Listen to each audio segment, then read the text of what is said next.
ယုံကြည်သူများဖြစ်တဲ့ကျွန်တော်ကဘယ်အချိန်ကြီးကျမ်းစာဖတ်ခြင်းဆုတောင်းခြင်းဆိုတဲ့အရာတွေကိုငါတို့ကလုပ်နေရအောင်မလဲဆိုပြီးတော့မေခွန်းထုတ်เสียမေခွန်းထုတ်မိတဲ့အချိန်တွေရှိပါကျွန်တော်ကိုယ်တိုင်မှုတော်ဆောင်စားကာလမှာဘယ်အချိန်ကြီးငါတို့ကဒီကျမ်းစာဖတ်ခြင်းဆုတောင်းခြင်းတွေကိုလုပ်နေပြီးတော့ဖခင်အတွက်သက်ရှင်ခြင်းကိုအဖို့ကပေးခြင်းတွေကိုလုပ်နေရမှာလေဘယ်အချိန်မှငါတို့ကလူငယ်ဘဝဆိုတဲ့လွတ်လပ်ခြင်းကိုပျော်ပါတဲ့ကာလရောက်မှလေဆိုပြီးတော့မေခွန်းထုတ်မိတဲ့အချိန်တွေနော်ရှိပါဆိုကျမ်းစာဒီလိုပြောပါတိမောသေဩဝါဒစာပထမတော့ခန်းကြီးလေးငယ်73မှာငါမလာပြီးတိုင်အောင်ကျမ်းစာကိုဖတ်ခြင်းတိုက်တွန်းတွေးဆောင်ခြင်းဆုံးမဩဝါဒပေးခြင်းကိုကြိုးစား၍ပြုပါပြုလို့ဟာလေလုယာပြုလို့လို့ပြောတာဖြစ်တဲ့အမိန့်ချက်လို့ဆိုအမိန့်ချက်ဒီအရာရဲ့အမိန့်ကကမ္ဘာတော်ကြီးပေါ်လူပါကြီးဒီမောတိကိုပါပြောလဲဆိုငါမလာမီအချိန်တိုင်အောင်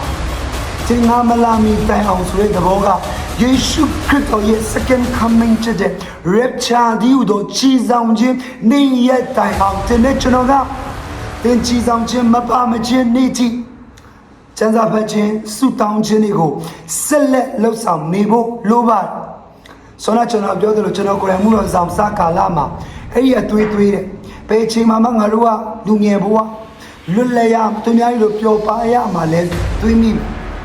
ဒါမဲ့ကျွန်တော်ကအဲ့ဒီကျမ်းစာဖတ်ခြင်းဆုတောင်းခြင်းငကိုချက်ပိုတစ္ဆာရှိစွာနဲ့နေ့တိုင်းမှာလှုပ်ဆောင်လာတဲ့အခါမှာဒီနေ့ငါဆုမတောင်းတော့ကျမ်းစာမဖတ်တော့ဘူးဆိုပြီးတော့ဒီကျမ်းစာဖတ်ခြင်းဆုတောင်းခြင်းနဲ့ပတ်သက်ပြီး off day နားရယူဖို့ရတဲ့ပြင်ဆင်ပေမဲ့မရတော့ပါဘူးအဲ့ဒီအရာချင်းမှာတင်းနေကျွန်တော်ကပျော်မွေ့ဖို့ရန်အတွက်အကြောင်းဖြစ်လာစေမှာဖြစ်တယ်ဆိုရရကိုလည်းပဲကျွန်တော်ရဲ့အသက်တာထဲမှာဘုရားခင်ပေးတဲ့တက်တရားချင်းခွန်အားပေးတက်တည်ခံချင်တာလည်းဖြစ်ဆိုတော့ဒီကျွန်တော်ဘယ်ချိန်ဒီကျွန်တော်ကျမ်းစာဖတ်ဆုတောင်းခြင်းကိုလုပ်နေရမလဲဆိုတဲ့အခြေကတော့ rapture ဆိုတဲ့ချီဆောင်ခြင်းနေ့ရက်တိုင်အောင်တင်းနေကျွန်တော်ကလုပ်သွားရမှာဖြစ်တယ်ဆိုရရကိုဆက်လာပြီးတော့ခွန်အားပေးဝင်လာခြင်းအရောက်တန်ပြကောင်းစီရှိပါစေ